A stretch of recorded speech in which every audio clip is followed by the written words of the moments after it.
11 kabanata. May isang lalaki sa Betania na ang pangalan ay Lazaro.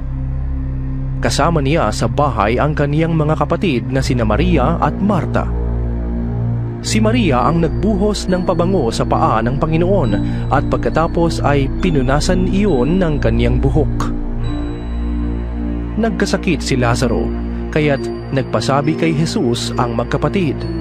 Panginoon, ang minamahal niyong kaibigan ay may sakit. Nang marinig ito ni Jesus ay sinabi niya, Hindi niya ikamamatay ang sakit na ito. Nangyari yun upang maparangalan ang Diyos. At sa pamamagitan nito'y maparangalan ang anak ng Diyos. mahal ni Jesus ang magkakapatid na Marta, Maria at Lazaro. Gayunman, nagpalipas pa siya doon ng 2 araw mula nang mabalitaang may sakit si Lazaro.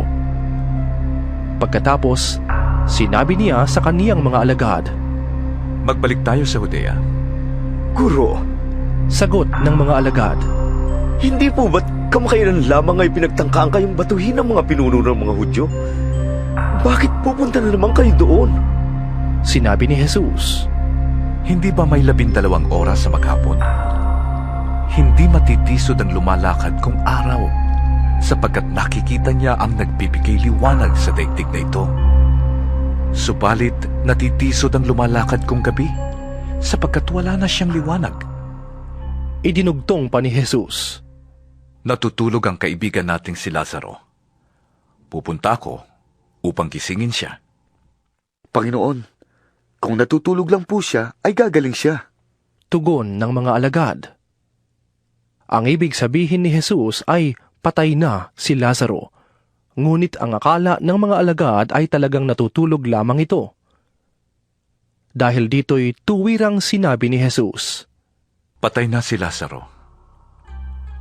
Ngunit alang-alang sa inyo, ako'y nagagalak na wala ako roon. Sapagkat dahil dito, kayo'y mananalig sa akin. Tayo na, puntahan natin siya. Niyaya ni Tomas na tinatawag na kambal ang kaniyang mga kasama. Sumama tayo sa guro. Mamatay tayong kasama niya. Pagdating ni Jesus, nalaman niyang 4 na araw nang nakalibing si Lazaro. May 3 kilometro lamang ang layo ng Jerusalem sa Betania, kaya't maraming taga-Jerusalem ang dumalaw kina Marta at Maria upang makiramay sa pagkamatay ng kanilang kapatid. Nang mabalitaan ni Marta na dumarating si Jesus, sinalubong niya ito, ngunit si Maria na may naiwan sa bahay. Sinabi ni Marta, Panginoon, kung kayo po ay narito, sana'y buhay pa ang kapatid ko. Ngunit nalalaman kong kahit ngayoy ipagkakaloob sa inyo ng Diyos ang anumang hingi ninyo sa Kanya. Muling mabubuhay ang iyong kapatid. sabi ni Jesus. Sumagot si Marta, Nalalaman ko pong siya'y mabubuhay uli sa huling araw, sa muling pagkabuhay. Sinabi sa kanya ni Jesus, Ako ang muling pagkabuhay at ang buhay. Ang sino mang sumasampalataya sa akin, kahit mamatay ay muling mabubuhay. At sino mang nabubuhay at sumasampalataya sa akin, ay hindi mamamatay kailanman. Naniniwala ka ba sa sinabi ko? Opo, Panginoon. sagot niya. Sumasampalataya po ako sa inyo at naniniwala akong kayo ang Mesiyas, ang anak ng Diyos na paparito sa daigdig. Pagkasabi nito, umuwi si Marta. Tinawag niya si Maria at binulungan. Naririto na ang guro at ipinapatawag ka. Pagkarinig nito'y nagmamadaling tumayo si Maria upang salubungin si Jesus. Wala pa si Jesus sa nayon. Naroon pa siya sa lugar kung saan niya nasalubong si Marta. Nang makita ng mga nakikiramay na Hudyo na si Maria'y nagmamadaling tumindig at lumabas, siya'y sinundan nila. Akala nila'y pupunta siya sa libingan upang umiyak. Pagdating ni Maria sa kinaroroonan ni Jesus, nagpatira pa siya sa paanan nito. Panginoon, Sabi niya, kung narito po lamang kayo, hindi sana namatay ang aking kapatid. nahabag si Jesus at nabagbag ang kaniyang kalooban nang makita niyang umiiyak si Maria. Pati ang mga Hudyong kasama nito. Saan ninyo siya inilibing? Tanong ni Jesus. Sumagot sila. Panginoon, halika kayo, tingnan ninyo.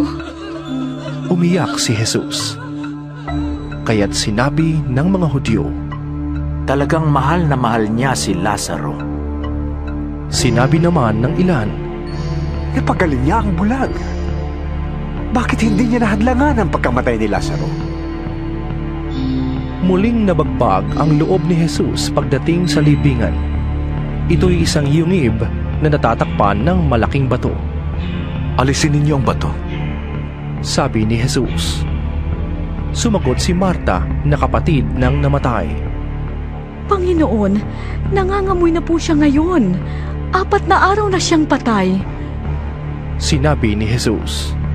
Hindi ba't sinabi ko sa iyo na kung mananalig ka sa akin, ay makikita mo ang kapangyarihan ng Diyos? At inalis nga nila ang bato. Tumingala si Jesus sa langit at sinabi, Ama, nagpapasalamat ako sa iyo sapagkat dininig mo ako. Alam kong lagi mo akong dinirinig.